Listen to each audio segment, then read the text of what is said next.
The day Florence Walker arrived in Dusty Creek, Texas. The year was 1883, and the town smelled like gunpowder, horse sweat, and broken promises, and she had already decided she would trust no one. She stepped off the stagecoach with a single leather trunk, a Winchester rifle she knew how to use, and a jaw set so firmly that the station hand who reached for her bag thought better of it and took a slow step back. Florence was 24 years old, with dark copper hair that burned like a brush fire in the afternoon sun, and brown eyes that had seen enough in those 24 years to make them look considerably older. She wore a plain gray traveling dress, practical boots, and no jewelry, not because she owned none, but because she had learned that beautiful things invited dangerous attention.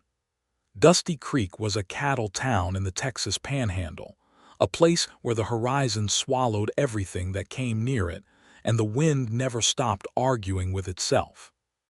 There were 2 saloons, a general store, a blacksmith, a church with a leaning steeple, and a sheriff's office that looked like it had given up on itself sometime in 1879. Florence had not come here for the scenery. She had come because her aunt, Constance Walker, had died 4 months ago and left her a deed to 40 acres of grassland and a small house just north of town. It was the only thing in the world that belonged to Florence and no one else, and she intended to keep it that way. The stagecoach driver, a sun-cracked man named Pete, handed down her trunk with the studied indifference of someone who had learned not to ask questions about people traveling alone to the frontier. Florence thanked him with a nod and looked around the main street of Dusty Creek, taking inventory the way she always did in new places, counting exits, reading faces, deciding within 10 seconds who was a threat and who was not. That was when she saw Monroe Holloway. He was not doing anything remarkable. He was standing at the hitching post outside the general store, tying the reins of a big gray quarter horse with the quiet, methodical patience of a man who had nowhere urgent to be. He wore a worn brown leather vest over a cream shirt with the sleeves rolled to the elbow, dusty trousers, and boots that had seen serious mileage. His hat was pushed back just enough to reveal a face that was angular and weathered without being hard, the kind of face that had spent years under the open sky and was entirely comfortable there. He was perhaps 28, maybe 29. He glanced up from what he was doing, caught her looking at him across the street, and held her gaze for a brief, unhurried moment before returning his attention to the knot in his reins without any particular expression of curiosity or interest. He did not stare. He did not tip his hat with that performative gallantry that Florence had always found insufferable. He did not approach her. He simply went back to his horse. Florence picked up her trunk and headed toward the general store because she needed to ask about the road north to her property, and that was the only reason she crossed the street in his direction. She told herself this firmly as she walked. Inside the store, a stout woman with iron-gray hair named Mabel Cord ran the counter with the efficiency of a general managing a campaign. Florence introduced herself and explained her connection to Constance Walker's property, and Mabel's expression shifted from guarded to genuinely warm. Constance was a good woman, Mabel said. Kept to herself, but she was decent to everyone. She spoke of you sometimes. Said you were the only one in your family with any sense. Florence allowed herself a small, private smile. She was right. Mabel gave her directions to the property and drew a rough map on a scrap of brown paper, and Florence was folding it into her coat pocket when the door to the store opened behind her and Monroe Holloway came in, removing his hat as he stepped through the door. He nodded to Mabel. "Ma'am," he said, "got that order ready." "Behind the counter," Mabel said. "Monroe, this is Florence Walker. She's taking over Constance's 40 acres north of town."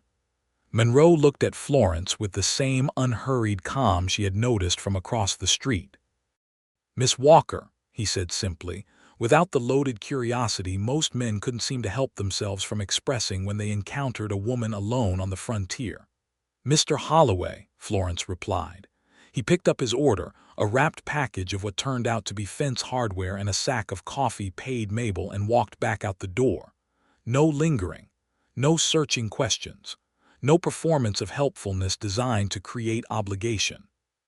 Florence watched him go and felt something she had not felt in a very long time, which was the particular and rare sensation of not being assessed. She put it from her mind and focused on the more immediate problem of getting herself and her trunk out to the property before dark. Mabel solved this by arranging for her nephew, a good-natured 16-year-old named Clem, to drive Florence in the store's wagon. The property was about 3 miles north, along a rutted trail that wound through scrub and prairie grass. When they arrived, Florence stood in front of the small house and felt something she did not entirely know how to name. It was modest 2 rooms, a stone fireplace, a covered porch facing east, but it was solid and it was hers. The grassland stretched around it in every direction, sun-yellowed and vast and indifferent to her feelings about it. Clem helped her carry the trunk inside, turned down her offer of payment with the earnest dignity of a boy trying to behave like a man, and drove back toward town. Florence stood alone in the gathering dusk, listening to the wind and the distant call of something that might have been a nighthawk, and made herself a quiet, private promise. She would build something here. She would do it herself.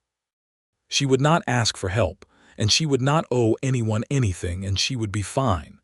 The first week was hard, and the second was harder. The house needed work. The roof over the back room leaked badly enough to make a genuine river when it rained, and the well had gone partly foul and needed cleaning. Florence had money, not a great deal of it, but enough to last several months if she was careful, and she spent it deliberately. Lumber, lime, tools she didn't yet entirely know how to use. She worked with a determination that surprised even herself, learning as she went, making mistakes, and correcting them with the grim patience of someone who has decided that failure is simply not an acceptable outcome. She had been in Dusty Creek 11 days when she encountered Monroe Holloway again, and this time the circumstances were considerably less routine. She had ridden into town on the elderly sorrel mare she had purchased from a rancher south of the property, a horse named Biscuit, according to the rancher, and Florence had decided not to change it because the name suited her temperament perfectly. She was tying Biscuit outside the feed store when she heard raised voices 2 buildings down, near the narrow alley beside the barber shop. She could not see clearly from where she stood, but the shape of what was happening was plain enough. 2 men had backed a third man against the alley wall, and their posture was not the posture of friendly conversation. The third man was older, Mexican, with the calloused hands and weathered face of a farmer, and he looked frightened in the steady, contained way of someone who has been frightened before and knows it won't help him. Florence moved her hand toward the Winchester in the saddle scabbard, then stopped, because Monroe Holloway had appeared from the direction of the blacksmith shop and was walking toward the alley with a gait that was entirely measured and unhurried, as though he were simply taking the most convenient route from one place to another. "Afternoon, boys," Monroe said to the 2 men, in a voice that was pleasant enough to be almost confusing. He stopped at the entrance to the alley with his thumbs hooked in his belt and looked at them with those calm, steady eyes. Hot day to be standing in an alley. The 2 men, both of them large, both of them carrying side arms, turned to look at Monroe with the irritated expressions of people who had expected no interruption. "Mind your business, Holloway," said the taller one. "I am minding it," Monroe said agreeably. "My business right now is standing here talking to you, which I'm finding very pleasant. How about that, Mr. Vega?" he added, addressing the older man against the wall without taking his eyes off the 2 men in front of him. "You finding this pleasant?" The older man, whose name was apparently Vega, looked at Monroe with an expression that mixed gratitude and worry in roughly equal measure. "I would like to go," he said carefully. "Sounds reasonable," Monroe said. He looked back at the 2 men with the same mild, immovable attention. "I'll stay here and keep talking to these gentlemen while you head on." There was a long, calculating pause, during which Florence stood very still with her hand near her rifle and watched the 2 men decide whether Monroe Holloway was worth the trouble. He stood there with complete patience, as though he had unlimited time and no particular investment in how they chose, which Florence understood intuitively was actually the most dangerous thing about him. The two men exchanged a look and stepped back. Mr. Vega moved past them out of the alley with careful, deliberate steps, nodded once to Monroe, and walked quickly up the street. The two men shouldered past Monroe with theatrical aggression and disappeared around the other end of the alley. Monroe watched them go, then looked up the street after Mr. Vega for a moment, and then he turned and walked back toward the blacksmith shop as though nothing of particular note had occurred.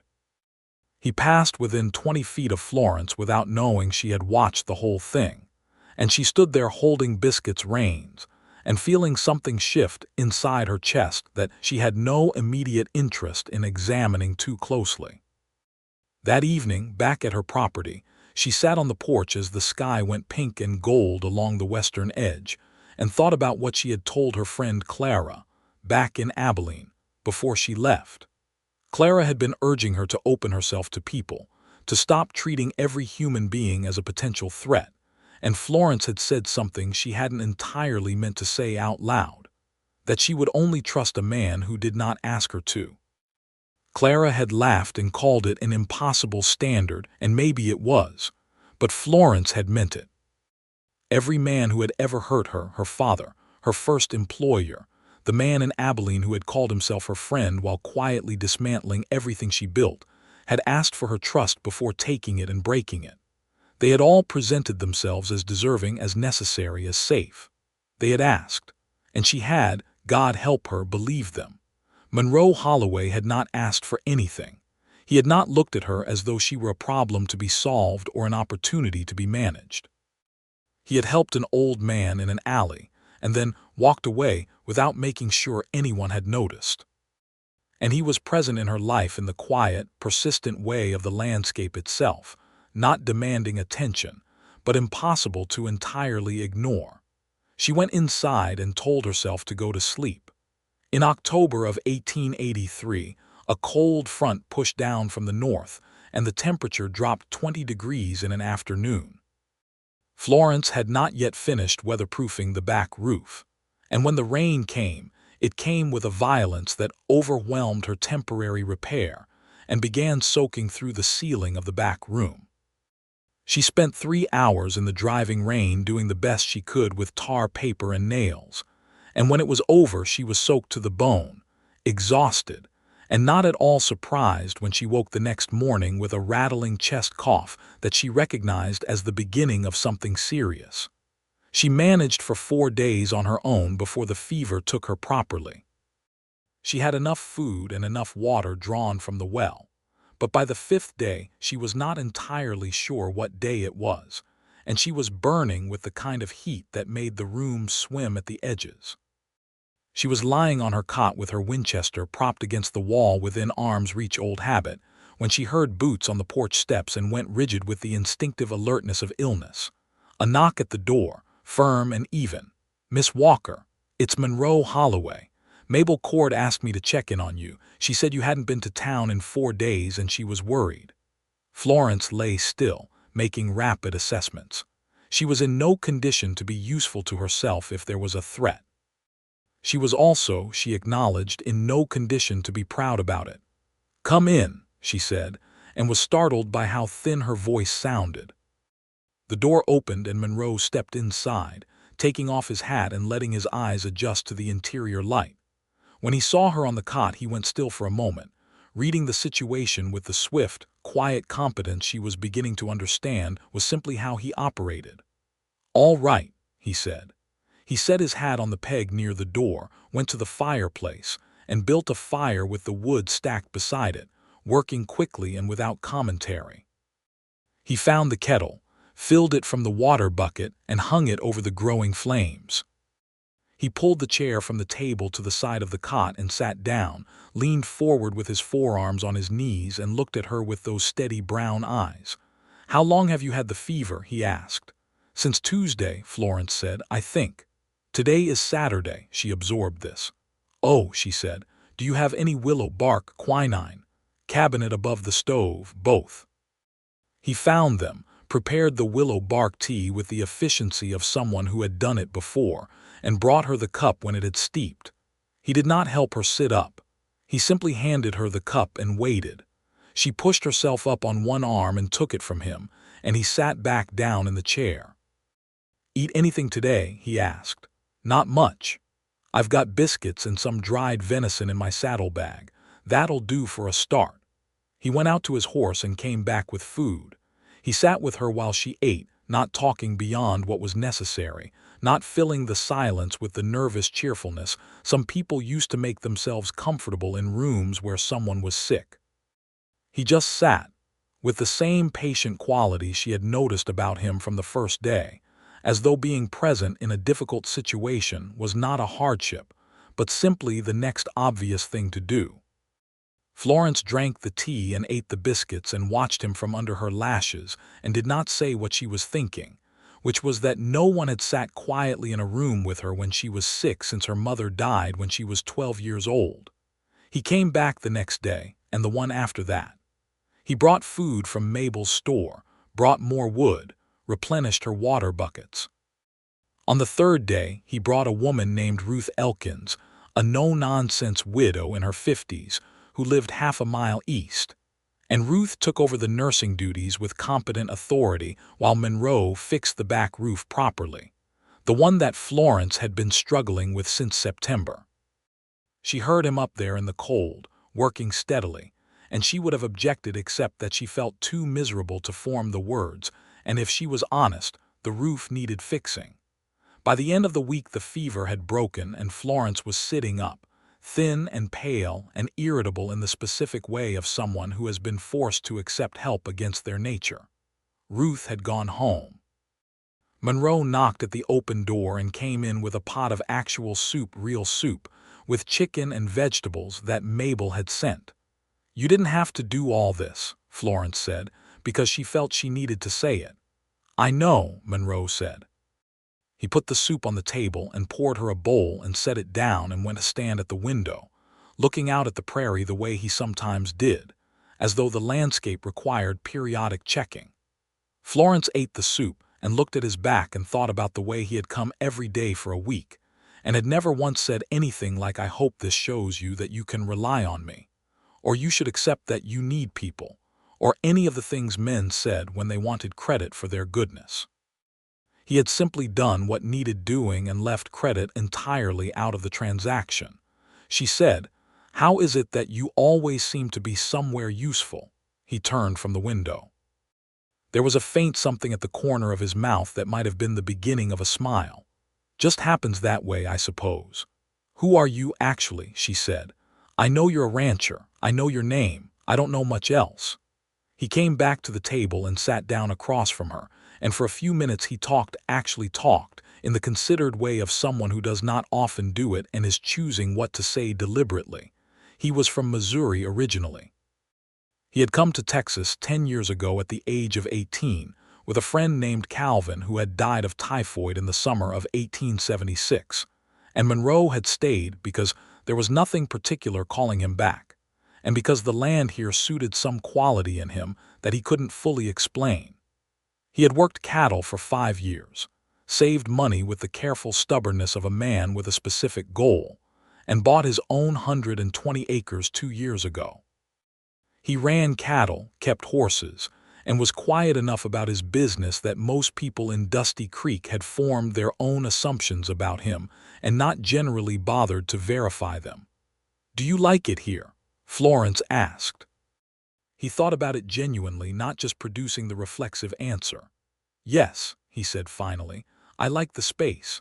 I like knowing what belongs to me and taking care of it properly. I like that out here mostly you are what you do." He paused. "More than I like most things." Florence finished her soup. Outside, the late October sky was the pale, hard blue of a cold, clear day, and the grass was going golden in the afternoon light. She felt something inside her, the particular locked thing that had been locked for a very long time, turned slightly on its hinge, not opening, but acknowledging the possibility of opening. "Thank you," she said, "for all of it. "You'd have managed," he said. "Maybe," she said, "but I didn't have to." He looked at her steadily for a moment, and then he picked up his hat from the table and stood.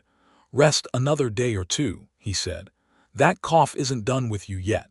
He left. Florence sat at the table for a long time afterward, listening to the sound of his horse moving away through the grass. November came down on the Panhandle like a verdict. Florence recovered fully and threw herself back into work with a ferocity that was partly genuine and partly, she admitted to herself, a way of not thinking too carefully about Monroe Holloway. She learned to lay fence wire, which was brutal on the hands and oddly satisfying. She repaired the floor of the front room where a board had rotted through. She bartered with Mr. Vega, whose full name was Ernesto Vega, and who turned out to be a quiet, dignified man who had farmed a small plot east of town for 11 years despite the persistent and petty hostility of certain residents, who thought the land ought to belong to people who looked more like them for tomato plants and dried herbs, giving him a day of fence work in exchange. Through Ernesto, she began to understand a little more of the texture of Dusty Creek, its allegiances and its cruelties, the ways in which the frontier's promise of reinvention had different terms depending on who you were. Ernesto's wife, Maria, was a warm, round-faced woman who fed Florence tamales and told her stories about the town's history with the frank pragmatism of someone who had long since decided that honesty was more useful than pretense. The Vega family had been on their land for longer than most of the Anglo settlers in the area, and they held it with a quiet, fierce dignity that Florence recognized and respected. It was through Ernesto that she heard, in mid-November, about the Crail brothers. There were 3 of them: Dale, Roy, and the youngest, Hector, who was only 20 but had already established a reputation for the kind of meanness that had nothing to do with desperation and everything to do with character. The Crails ran cattle on a substantial piece of land south of town, and had a habit of running it across adjacent property as well, on the theory that smaller landowners were unlikely to object effectively. They had tried this with Ernesto's farm 2 seasons ago and had been stopped, at that time, largely because Monroe Holloway had spent 3 consecutive days riding the fence line with Ernesto and making it visibly clear that the matter was not going to pass quietly. Florence absorbed this information with the calm attention she brought to all intelligence about her environment and filed it where it belonged. She met the Crail brothers properly on a cold, clear Tuesday afternoon when she was riding the eastern boundary of her property and found 3 men sitting on horseback just the other side of her fence line, looking at her 40 acres with the proprietorial leisure of people who have decided something belongs to them and are simply waiting for the paperwork to catch up. Dale Crail was the eldest and the spokesperson. He was a broad, beef-faced man in his mid-30s with small, pale eyes and a voice that was perpetually weighted with the expectation of compliance. He introduced himself and his brothers with a cordiality that managed to be both friendly and faintly threatening, which was a particular skill Florence had encountered before and recognized immediately. "Fine piece of land," Dale said. "Your aunt let us run a few head through the northeast corner sometimes.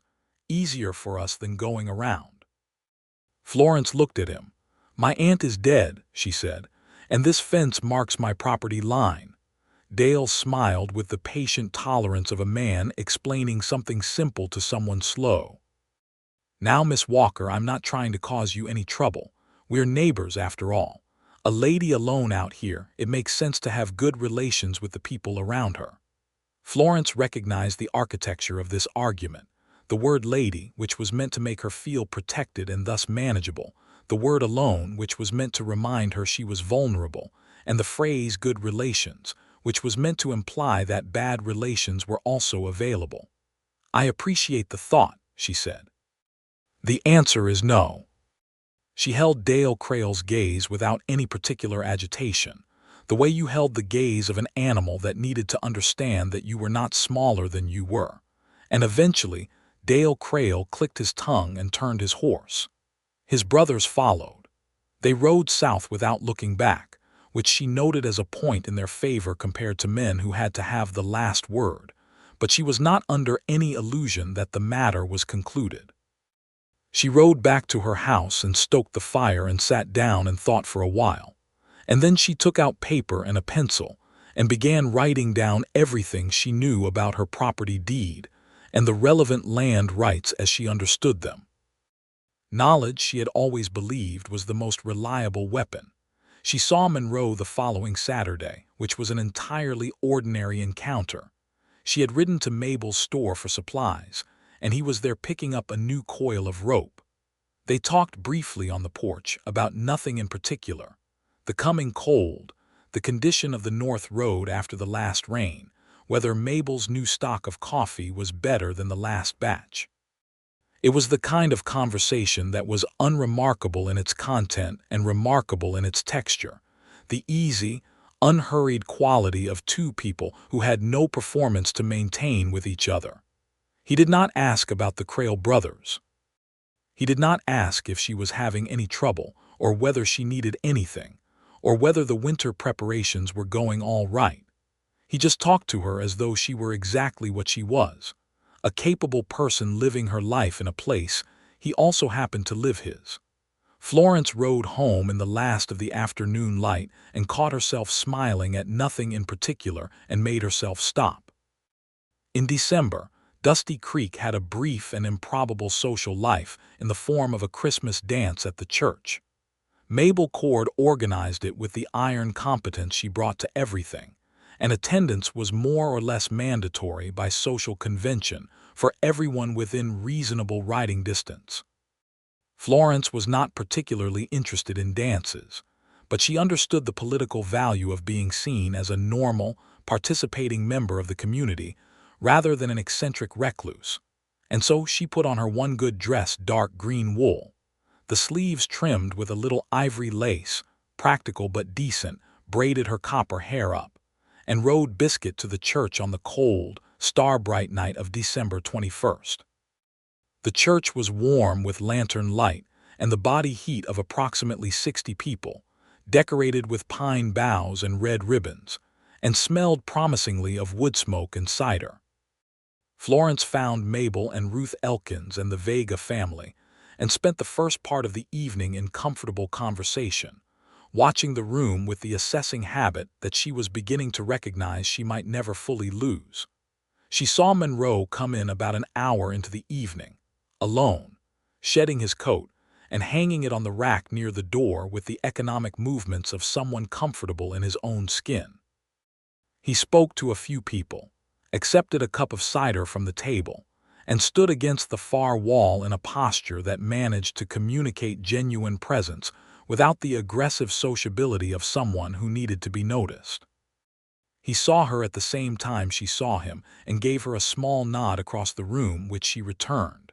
About 30 minutes later, when the fiddle players struck up a slow waltz, Ruth Elkins appeared at Florence's elbow with the cheerful, mischievous energy of a woman who had decided that other people's romantic lives were her personal project.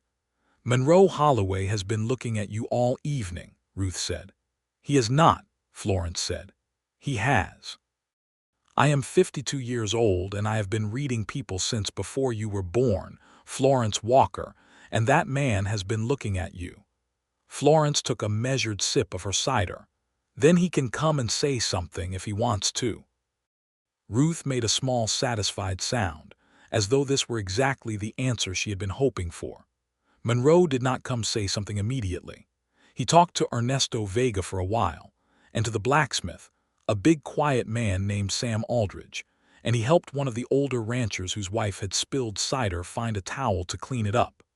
And then, eventually, he crossed the room and stopped beside Florence in a way that was somehow both deliberately unhurried and entirely purposeful. "You look well," he said, which was not a line. It was just what he said plainly, the way you commented on a clear day.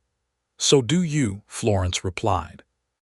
They stood together watching the dancers for a while, and the silence between them had the quality she had come to associate specifically with him, not empty, not demanding to be filled, just space that two people could occupy together without it becoming a negotiation. "Do you dance?" he asked eventually. "I do," she said. "Do you?" "Badly," he said, and the corner of his mouth moved in that way she had noticed before. The almost smile that she was beginning to understand was as expressive as a full grin on another man. "I'll take the risk," she said. He offered his hand and she took it, and they moved onto the floor among the other dancing couples, and Monroe danced with the honest, careful effort of a man who had not exaggerated his skill and was not embarrassed by this. Florence followed him easily.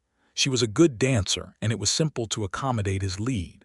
He kept a proper, respectful distance, one hand at her waist and the other holding hers, and she was entirely aware of both, the warmth of his palm through the wool of her dress. "I heard about your conversation with Dale Crail," he said. She looked up at him. "Where did you hear that?" "Ernesto mentioned it." He held her gaze without apology. "It won't be the last time, is all I mean. He doesn't stop easily." "Neither do I," Florence said. "No," Monroe said, and the simple acknowledgement in his voice, not surprise, just recognition, did something unfamiliar to the inside of her chest. The music ended and they separated with the polite choreography of the period, and Florence went back to stand with Ruth, who gave her an expression of considerable satisfaction. Florence refused to react to this and instead accepted more cider. She rode home that night under an enormous sky full of cold stars and felt, for the first time in a long time, genuinely warm. January arrived with serious cold and a week of hard north wind that scoured the prairie down to its bones. Florence had prepared well enough wood stacked high on the porch, the cracks in the walls chinked with fresh mortar, enough food laid in, and she weathered it with the satisfaction of someone whose preparations have been vindicated. She worked inside during the worst of it, mending tack, reading the books she had brought with her, and writing long letters to Clara in Abilene about the land and the sky and the particular quality of frontier silence, saying nothing about Monroe Holloway, and being aware of this omission in the way you are aware of a stone in your shoe. The Crail brothers made their second move in mid-January. Florence found 3 sections of her eastern fence cut and pushed down, and the tracks of perhaps 20 head of cattle through the gap, churning up the eastern corner of her land. She followed the cattle trail long enough to confirm where it led southeast, toward Crail land, then rode to the sheriff's office in Dusty Creek. The sheriff was a man named Bert Hawkins, lean and laconic, who had held the office for 6 years and navigated the town's various competing interests with the weary competence of a man who understood perfectly well what he could and could not do. He listened to Florence's account with attention, wrote it down in his ledger, and told her he would ride out and have a conversation with Dale Crail. "He'll say it was an accident," Florence said. "The fence just happened to fall down in 3 sections." "Probably," Hawkins agreed. "But the conversation establishes that we're watching." Florence left the sheriff's office with the moderate satisfaction of having done the proper thing through proper channels, combined with the clear-eyed recognition that proper channels moved slowly and Dale Crail moved at his own pace. She repaired the fence herself, 3 cold hours with wire cutters and pliers in a biting wind, and while she worked she thought carefully about what she needed and what she was willing to do. She ran into Monroe on the road back, which was not particularly surprising.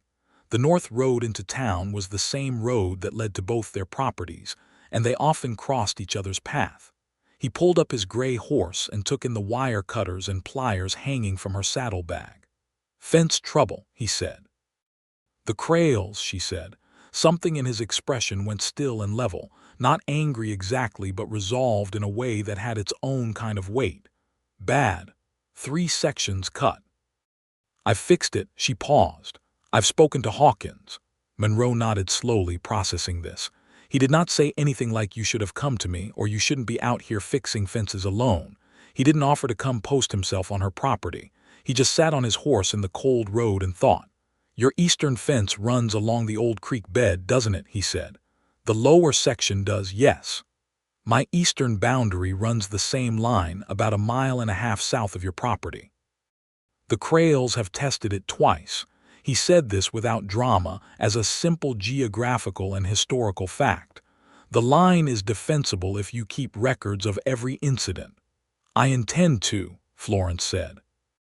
They rode north together in the afternoon quiet, their horses' breath making small clouds in the cold air, and talked about fence lines and land rights, and the particular legal gray areas of the Texas Panhandle, with the absorbed focus of two people who have unexpectedly discovered a shared interest. It occurred to Florence at some point during this conversation that she was enjoying herself in a way that was entirely natural and unguarded, and that this had happened without her noticing or intending it, which was, she thought, probably how it was supposed to work. February brought a brief thaw and a softening of the land, and Florence used the warmer days to do the outdoor repairs she had been waiting on since December. One morning she looked up from the fencing work she was doing along the south boundary and found Monroe riding up the trail to her property. He dismounted and walked toward her, and his expression had that particular focused quality that she had learned meant he was about to say something he had been thinking about. "I wondered if you'd like to ride the upper pasture," he said. "The winter grass is coming up well, and there's a section of the creek bed up there that's worth seeing this time of year." It was an invitation, given plainly, without the complicated social scaffolding that most invitations arrived with. He was not asking her to trust him. He was asking if she wanted to look at a creek in the winter grass. "Give me 10 minutes to put these tools away," she said. They rode north through the morning, through country that the February thaw had made luminous and strange, the grass silver gold and the sky an improbable deep blue after the gray weeks of winter. The creek bed Monroe had mentioned was a broad, shallow cut through limestone, running clear and cold over pale stones, with the first tentative green things already beginning to show in the sheltered lower banks. It was genuinely beautiful in the specific, understated way of things that don't perform their beauty but simply exist in it. Florence dismounted and stood at the edge of the creek and looked up and down the pale limestone run for a long time. Monroe stood nearby, not pressing her for a reaction, just standing in the way he had, present and undemanding. "My mother used to say that water was the only honest thing," Florence said. She didn't know entirely why she said it. "Because it always goes where it has to go." "That's true," Monroe said. She looked at him sideways. "Do you talk to your mother?" "She died in 1877, he said. "Fever." "I'm sorry." "She was a good woman," he said, in the way of someone who says this and means a specific, actual thing by it, not just a convention. Florence sat down on a flat limestone rock at the creek's edge, not caring particularly about her dress, and Monroe sat on another rock nearby, and they talked for a long time, really talked, in the way they had been slowly moving toward for months, about their families and their histories and the particular shapes of their lives before the frontier had become the primary fact of them. Florence told him about her father, not all of it, but enough to sketch the outline. The drinking, the unreliability, the way he had occupied the center of every room and left no air for anyone else. She told him about working as a seamstress in Abilene, about the employer who had taken credit for her designs and paid her less than he had agreed to, about the series of disappointments and betrayals, small and large, that had constructed the particular fortress of her self-reliance. Monroe listened with the kind of attention that is not waiting for its turn to speak. When she finished, he was quiet for a moment, and then he said, "It makes sense that you'd be careful. Not you should trust more, or not everyone is like that, just, it makes sense." Florence looked at the creek running over the pale stones and felt something in her chest shift again on that long-closed hinge, a little further this time, the weight of it registering as something between relief and terror. "You're an unusual man," she said. "I've been told that," Monroe said, and the almost smile was fully present now. They rode back in the late morning, and at the junction of the trail where their properties diverged, Monroe pulled up his horse and looked at her with those steady, serious eyes. "There's something I want to say," he said. Florence's pulse jumped in a way she found undignified.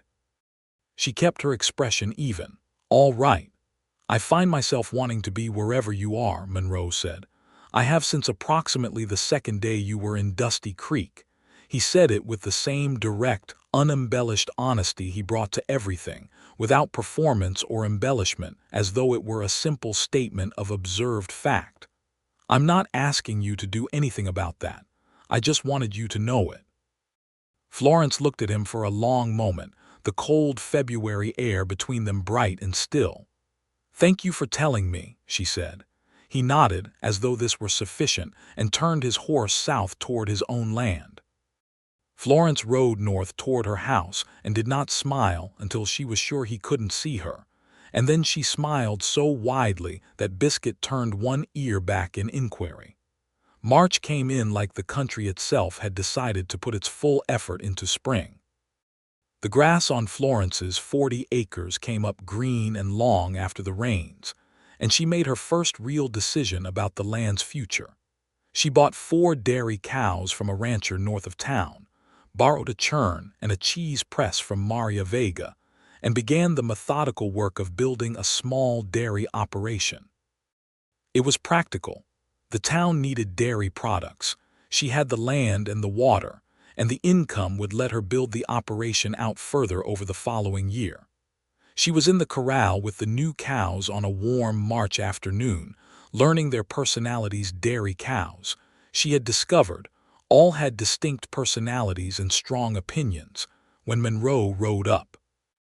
He had been doing this occasionally since February, passing by in the way of someone who has legitimate reasons to be on the North Road and checking in, without making a specific occasion of it. She had begun to look forward to it with a warmth that she was no longer trying to suppress. He dismounted and leaned on the corral rail, watching her manage a particularly opinionated cow named after a color she didn't deserve, Sweetpea, because Florence had an ironic sense of naming with an expression of open appreciation. "You're good with them," he said. "They're straightforward," Florence said. "They want food and reasonable treatment. Very clear terms." "Better than most arrangements," Monroe agreed. Florence looked at him over the top of Sweetpea's broad back and made a decision. She had been turning the thing over for 3 weeks, measuring it, examining it from all angles, waiting to see if it would look different from a different angle. It consistently looked the same. "Monroe," she said, "yes. I would like to have dinner with you in a proper way. Here, if you're willing, I'll cook." She paused. "Sunday." The almost smile that was really a real smile arrived, and she decided right then that she was done pretending it was almost anything. "I'm willing," he said. Sunday dinner was roast chicken.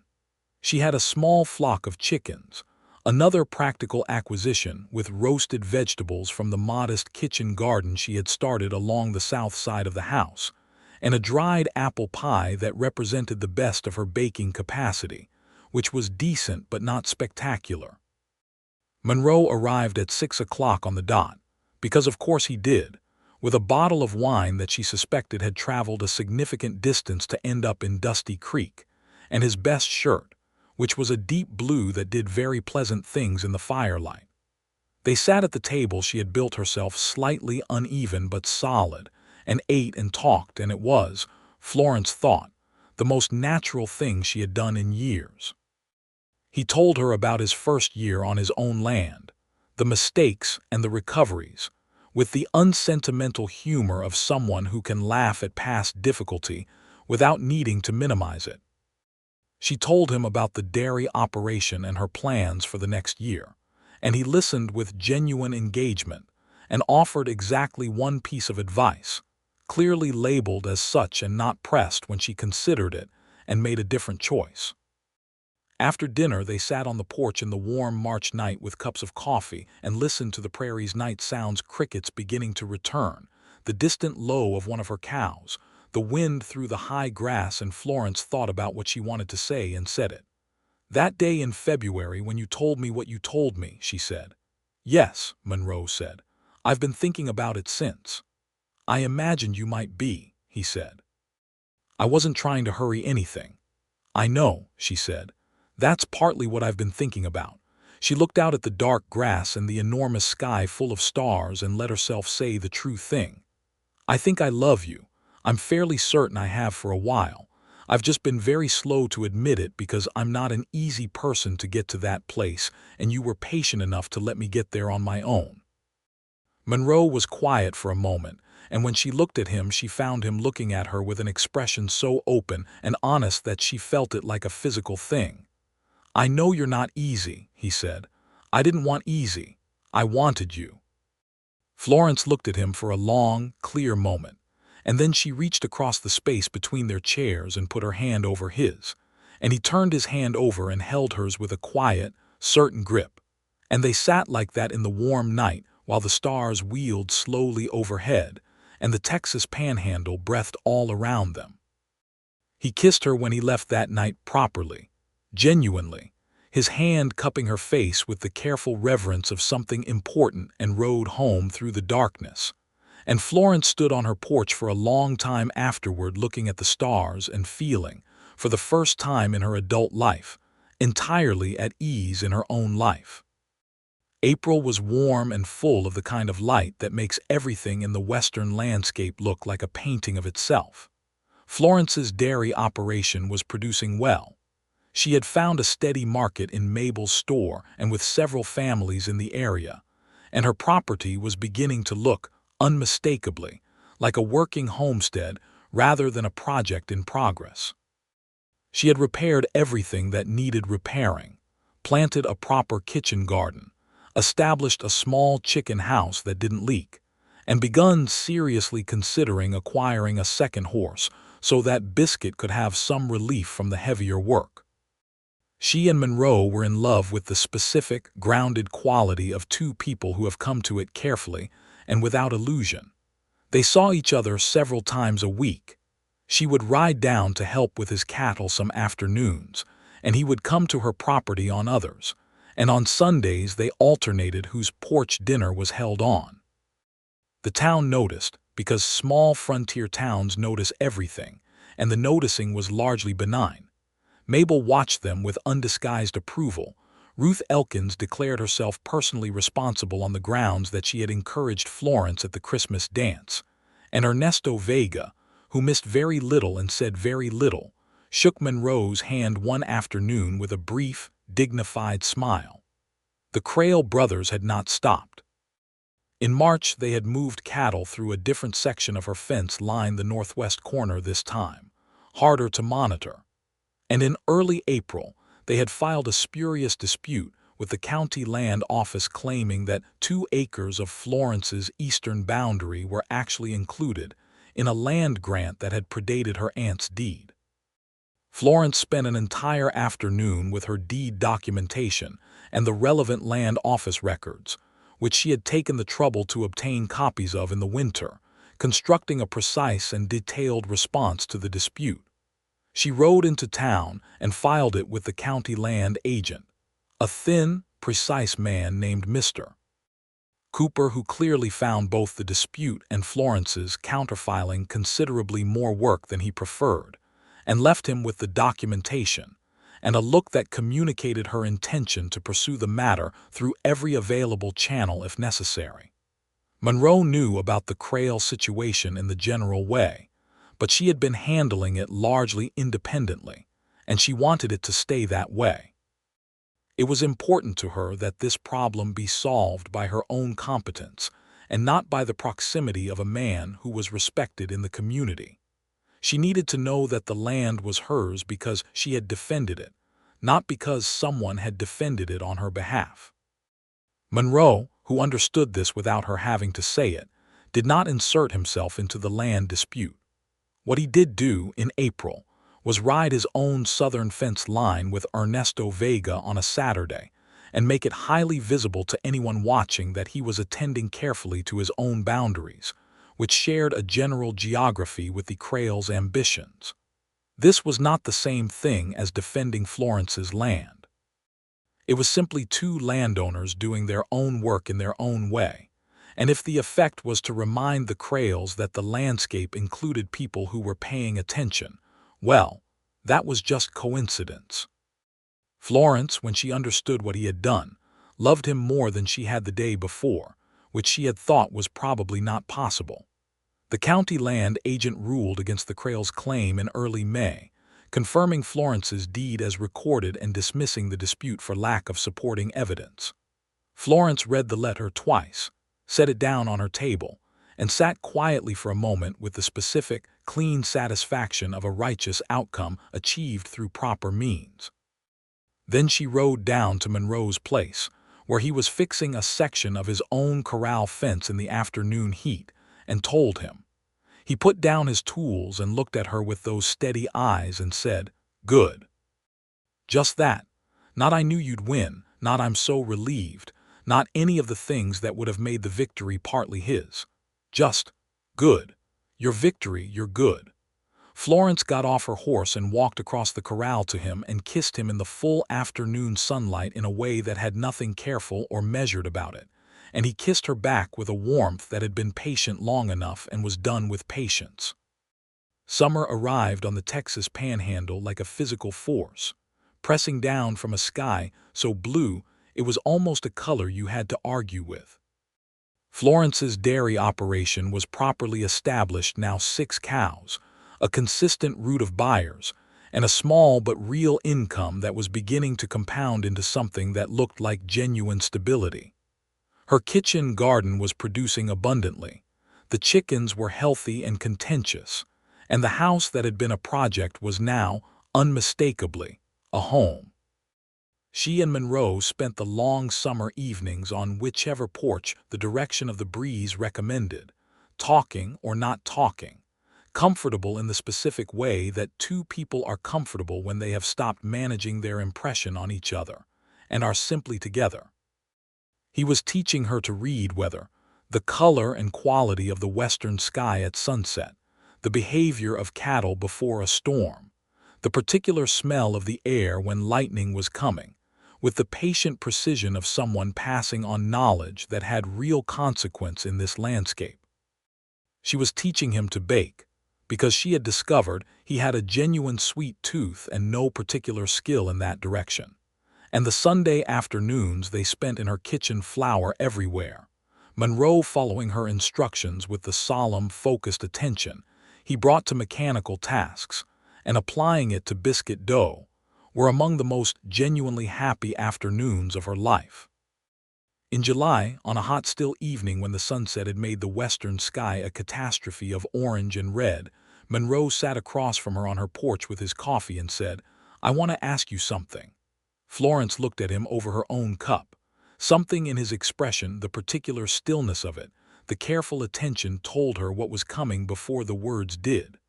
"I've been thinking about what I want," he said. "What I actually want, specifically. And I want to be your husband if you'll have me. I want to marry you." He paused. "Not because you need me or because I think you can't manage without me. You've made it extremely clear that you can, and I admire it more than I can tell you, because I want to share a life with you, because I want every morning to start with you near me and every night to end the same way." Florence set down her coffee cup with great care. She had thought about this. She had been thinking about it since March, actually, turning it over with the thoroughness she applied to everything. The implications, the history of the institution, the ways in which marriage had been used as a mechanism of control over women's property and autonomy, the specific question of whether what Monroe Holloway was offering was the kind of marriage that would expand her life or contract it. She had come to her answer sometime in June and had been waiting to see when he would ask. "Yes," she said. Monroe looked at her with an expression of open, uncomplicated happiness that made his face look younger, and she felt the same thing reflected in herself and didn't try to moderate it. "Yes," she said again, as though it needed confirming. He reached across the small table between them and took her hand and held it, and they watched the extraordinary Texas sunset burn itself out while the stars came on one by one in the darkening east. And Florence thought about how the thing she had promised herself in the beginning, that she would build something here, that it would be hers, that she would not owe anyone anything, had turned out to be true in the most important way while being entirely wrong in the way she had expected it to be wrong. She had built something, it was hers. And it was more than she had expected because she had let it be more. Because Monroe had never once asked her to let it be more, and she had arrived there on her own.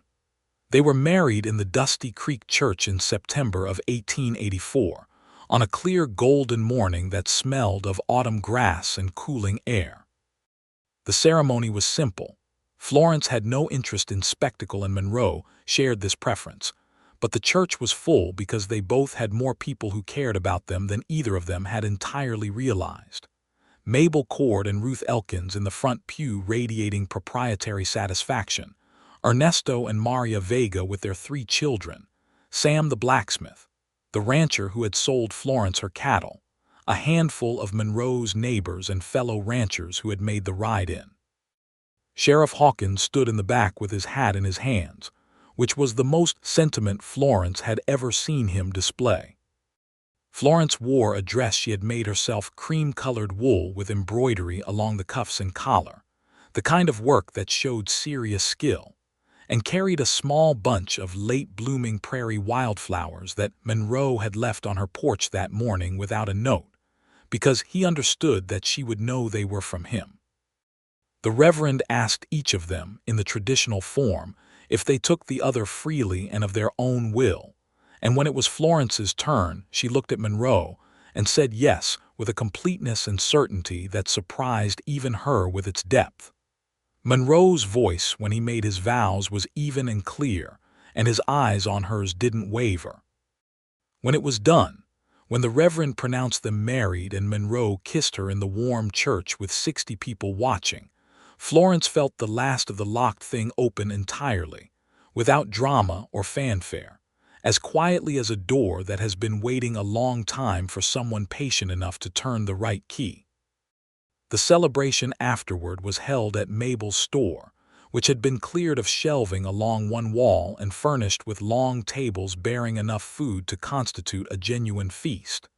Mabel's ham, Maria Vega's tamales and rice, Ruth Elkins' dried fruit cake, contributions from half the community. The fiddle players from the Christmas dance returned and played while people ate and talked, and Florence sat beside Monroe in the warm, golden afternoon light and received congratulations with a happiness so genuine it occasionally surprised her when she caught sight of it in herself. Ernesto Vega shook Monroe's hand and then turned to Florence and said, with the quiet dignity she had come to love about him, "Your aunt would be proud."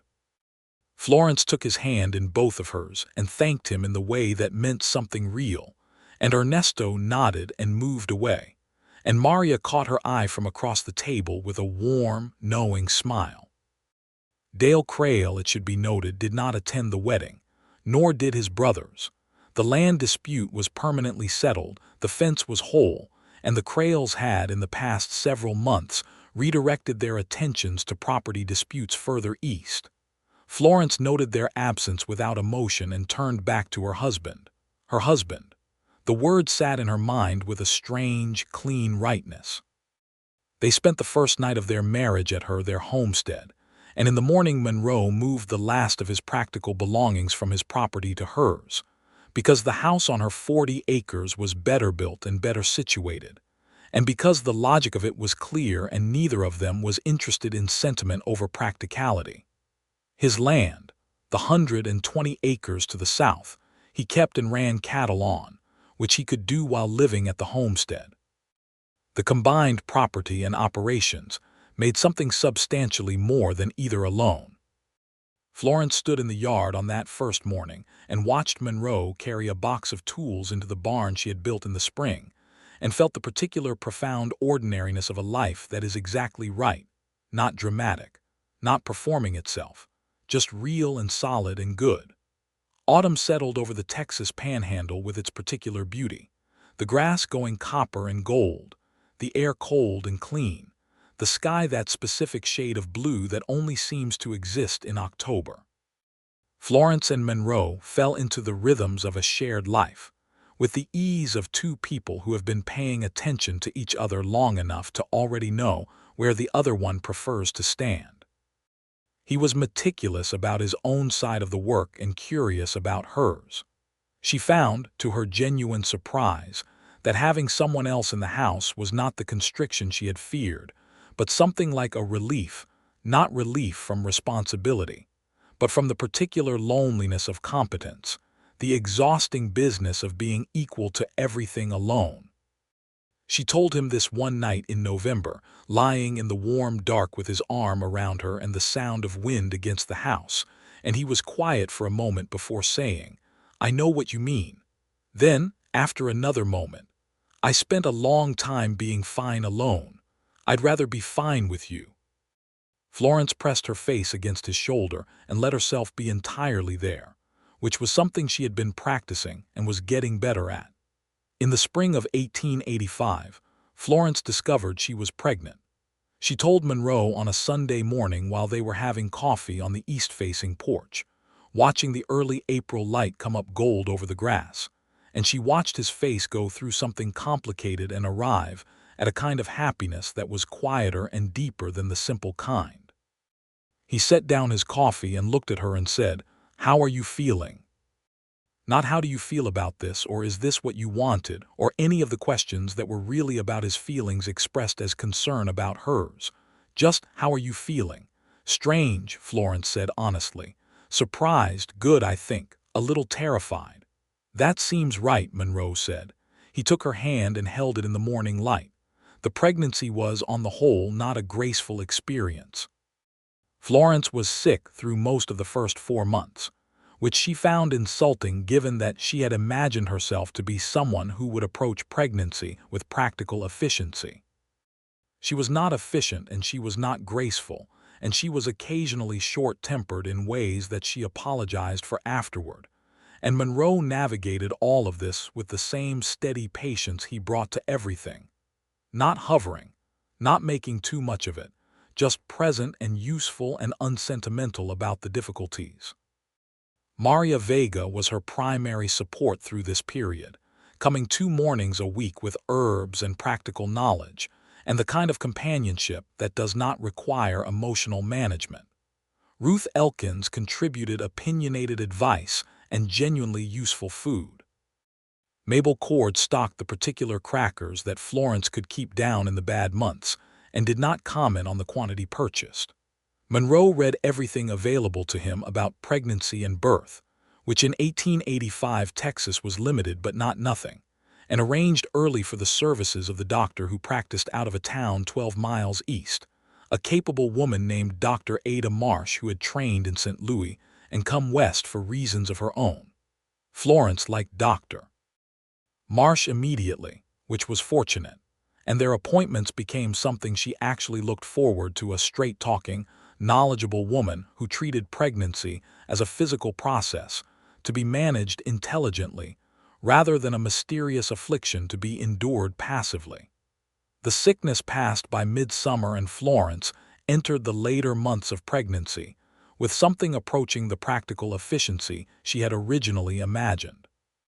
She worked as long as she could work, modified what needed modifying, and spent a considerable amount of time sitting in the porch chair in the evenings with Monroe reading beside her and her hand on her expanded middle, feeling the baby move and thinking about the particular strangeness of being responsible for an entirely new person. "What do you want?" she asked Monroe one evening, meaning what did he want it to be. He looked up from his book. "I want it to be healthy," he said. "After that, I'm genuinely open." Florence believed him. "I keep thinking boy," she said. "I don't know why, I don't have strong feelings about it either way. It just seems like boy." "Then probably boy," Monroe said, and went back to his book. On a cold, clear morning in November of 1885, Florence went into labor with the steady, teeth-gritted determination she brought to all physical challenges. Dr. Marsh arrived in time.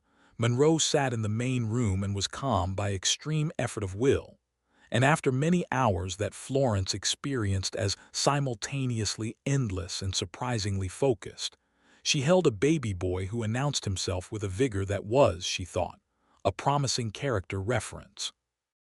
Monroe was allowed in, and she watched him look at his son for the first time with an expression so unguarded and so completely without pretense that she felt she was seeing him more clearly than she ever had, which was saying something. He took the boy with careful, reverent hands and held him against his chest, and looked at Florence with everything he had in him right there in his face. "Hello," Monroe said to the baby. Just that. They named him Calvin James Holloway. Calvin for the friend Monroe had lost in 1876, which was something Monroe had mentioned once, briefly, with the careful economy of real grief, and which Florence had remembered and brought back to him as an offer. James because it was her grandfather's name, and her grandfather had been the one man in her family history who had been consistently good. Calvin James turned out to have his mother's copper hair and his father's eyes, steady and brown, and quietly observant even in the wobbly, unfocused way of new infants, and the temperament, as far as could be determined at this stage, of someone who had decided that the world was probably interesting and worth examining carefully. The winter of 1885 and into 1886 was, in some ways, the most genuinely happy stretch of Florence's life, which was a thing she examined with the careful attention she gave to everything significant. She had a life that was built entirely on her own terms, a husband who understood those terms and honored them, a child who was an astonishment, and a land that was hers in every way that mattered. The dairy operation was producing its best numbers yet. The cattle Monroe ran on the South Acres were healthy, and the prices were reasonable. The kitchen garden would need expansion next spring to feed 3 people properly. She sat in the rocking chair Monroe had built. He was a competent carpenter, quiet about it. She had discovered this the way she discovered most things about him, by watching with Calvin in her arms and Monroe on the porch steps in the cold January evening, and she said something she had been thinking about for a while. "I know what this is," she said. Monroe looked at her, a question. "This," she said, indicating the whole of it, the house, the land, the baby, him. "I know what it is. I've been trying to name it since September, and I finally have." "What is it?" he asked. "It's mine," she said. "All of it. Not instead of what I wanted, it's exactly what I wanted. I just didn't know it could look like this." She paused. "I mean ours," she corrected. Monroe smiled, actually smiled, fully and completely, the way he did more often now that the almost smile had been retired from service. "I know what you meant," he said. Calvin made a noise of mild inquiry from her arms, and Florence looked down at him and felt the full, complicated, extraordinary weight of her own happiness. She had not trusted it for a long time. She trusted it now. The land around Dusty Creek changed in the years that followed. As the Texas Panhandle moved through the latter part of the 1880s, with the specific energy of a place that is simultaneously arriving and already changing into something else.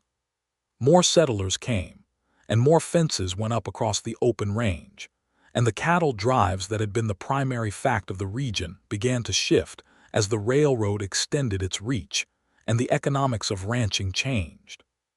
Florence and Monroe adapted, because adaptation was something they were both good at by nature and by experience. The dairy operation grew. By 1887, Florence employed 2 women from town on a part-time basis, Lily Torres, whose family had come from Sonora, and a young widow named Agnes Hartwell, and was producing enough to supply not just Dusty Creek but 2 other nearby towns. She expanded the barn, acquired 3 more cows, and established a regular delivery route using a small wagon that Monroe had built over the course of an extremely cold January. She was, by any reasonable measure, a successful businesswoman, which she accepted with the practical satisfaction of goals achieved, and the private awareness that this would have seemed improbable to the girl who had grown up in her father's house. Monroe's cattle operation did well in good years, and survived bad ones because Monroe ran it with the careful, forward-thinking management of someone who plans for the worst, and is pleasantly surprised when it doesn't arrive. He was respected in the ranching community around Dusty Creek, not widely known or particularly prominent, but trusted in the specific way of someone whose word means what it says, and whose fence line is where it is because he put it there. Ernesto Vega's situation improved considerably over this period, partly because the political winds shifted slightly. They always shifted, and did not shift enough, but slightly.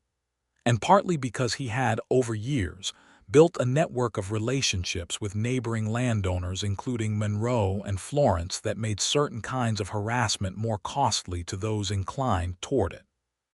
Florence helped him with the paperwork for a land dispute in 1887, and Monroe rode with him to the county seat to support his claim in person, and the claim was upheld. These were small things, and Florence knew they were small things, but small things accumulated, and Ernesto knew that they knew this, and the friendship between the two families was one of the genuine richnesses of their lives. In the spring of 1888, Florence discovered she was pregnant again. This time she told Monroe while they were riding the eastern fence line together.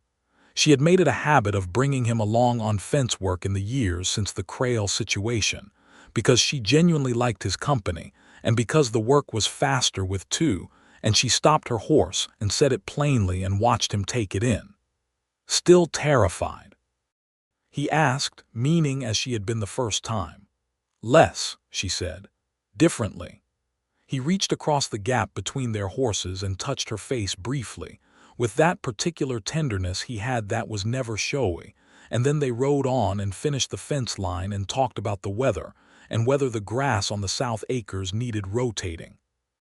This pregnancy was easier than the first, which Florence attributed to experience, and to the fact that she no longer had the property establishment and the land dispute, and the full weight of building a life to manage simultaneously. She was sick in the first months, but less profoundly, and she felt stronger through the middle and later stages. Dr. Marsh came out regularly and declared everything proceeding well. In October of 1888, Florence gave birth to a daughter. The little girl was placed in Florence's arms in the early morning light, and Florence looked at her round and red-faced and entirely furious about the situation, and felt the same floor-dropping wonder she had felt with Calvin, but with a different texture, a different specific recognition. Here was a girl who would be born into this place, into this house, into the specific life that Florence had built with such careful, painstaking intention. Monroe held her at the window in the gray dawn light, the way he had held Calvin 3 years before, and Florence watched them together, her husband with their daughter, the two of them looking at the prairie in the first light, and thought, "This is mine, and I made it, and it is entirely good." They named her Constance Ruth Holloway. Constance for Florence's aunt, who had left her the 40 acres and the deed that had made everything else possible, and Ruth for Ruth Elkins, who had nursed her through the fever that first winter and had been a constant, warmly opinionated presence in her life since. When Ruth Elkins was told her name had been given to the baby, she sat down quite suddenly and pressed her handkerchief to her eyes and declared that she was not crying. She was simply resting her face. Calvin, aged 3, received his sister with the reserved curiosity of a small person who has been told about this development for months and has formed opinions. He examined her with Monroe's serious brown eyes and then informed Florence that the baby was small. Florence agreed that yes, she was small, and Calvin seemed satisfied with this confirmation and went back to his wooden horses. The life that Florence and Monroe had built settled into the fullness of itself in those years, not finished, because lives are not finished while they are still being lived, but complete in the way that things are complete when they have found their proper shape. The homestead had grown. The original 2-room house now had a proper addition on the north side with 2 bedrooms, one for Florence and Monroe, and one that the children shared. The barn was solid and well-maintained. The garden was a genuine kitchen garden now, with fruit trees along the south fence that had been planted by Florence in 1885 and were beginning to produce with real generosity. On Sunday evenings, which had become the standing occasion for gatherings since before the wedding, the house was often full. Ernesto and Maria Vega and their children, Ruth Elkins, who had essentially adopted the Holloway family as her own, Sam Aldridge, the blacksmith who had turned out to be a skilled and enthusiastic chess player, and spent Sunday evenings in competition with Monroe in one corner of the kitchen, while chaos organized itself around them. Mabel Cord, who had retired the store to her nephew Clem in 1887, came often and occupied the best chair with the authority of a woman who has earned the right to the best chair. Florence sat at the center of these evenings, not performing a role, not managing the room but genuinely inhabiting it, and recognized with an ongoing, quiet astonishment that she was happy. Not relieved to be managing, not successfully executing a plan for survival, but actually, straightforwardly, deeply happy in the way that is possible when the life around you is the one you actually wanted. She thought sometimes, on the porch in the evenings after the children were asleep and Monroe was reading, about what she had said to Clara all those years ago in Abilene, that she would only trust a man who did not ask her to. She had said it as a kind of closing argument, a wall built of words to replace the wall she had built in other ways. She had not expected it to be proven true. She had expected it to be the thing that made trust permanently impossible. Monroe had never asked. Not for her trust, not for her heart, not for her help, not for her dependency. He had simply been what he was, in every consistent daily iteration of it. And she had arrived at trust the way you arrive at a place you were always going toward without knowing its name. One evening in the summer of 1889, when Calvin was 3.5 and Constance was 9 months old, and the sunset was doing its thing with the western sky, Florence said to Monroe what she had been composing for several months. "I want you to know something," she said. Monroe set down his book and looked at her. "I didn't plan to love you," she said. "I planned very carefully not to love anyone until I had built something that belonged to me entirely, because I had decided that love and freedom were incompatible. I was wrong about that. But I was only wrong about it because you never tried to make it a choice. You never asked me to choose." She paused, looking at him in the fading gold light. "I've been thinking about how to say thank you for that, and I don't think there are words that fit exactly, but I want you to know I know what you did." Monroe was quiet for a long moment, looking at her with those steady eyes that she had been reading for years now and could still not always fully parse. "I didn't do anything," he said at last. "I know," Florence said. "That was the whole of it." He reached out and took her hand, and they sat as the sky went from gold to pink to deep, saturated blue, and the first stars came on over the grass, and the land that was theirs breathed quietly around them.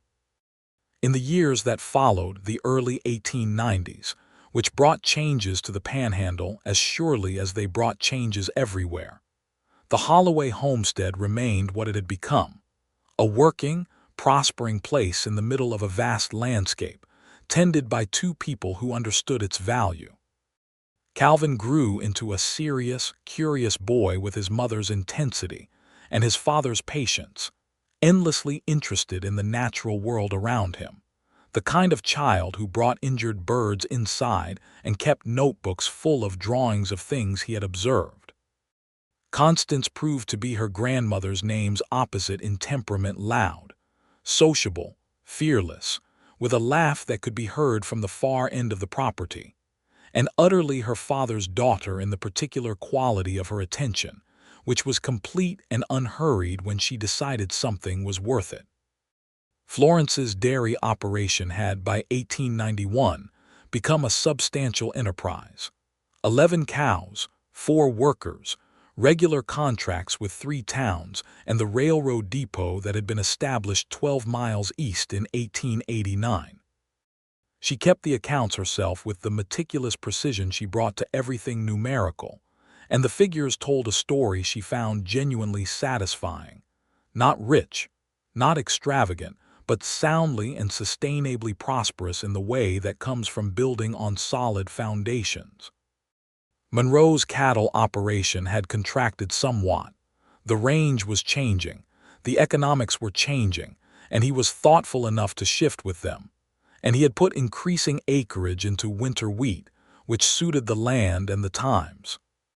He was not a man who held on to things past their usefulness, and the intelligence with which he managed the transition was one of the things Florence admired most profoundly about him, because she had watched other ranchers in the area fail to make similar adjustments and suffer for it. Ernesto Vega sold his farm in 1891 and moved his family to San Antonio, where his eldest son had established a business. The departure was a genuine loss for Florence and Monroe, and the farewell was the kind that carries its own particular weight.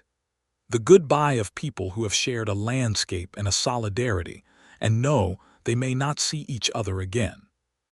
Ernesto clasped Monroe's hand with both of his, and he embraced Florence and said quietly, "You are a remarkable woman," with such simple conviction that she could not manage a steady voice in response.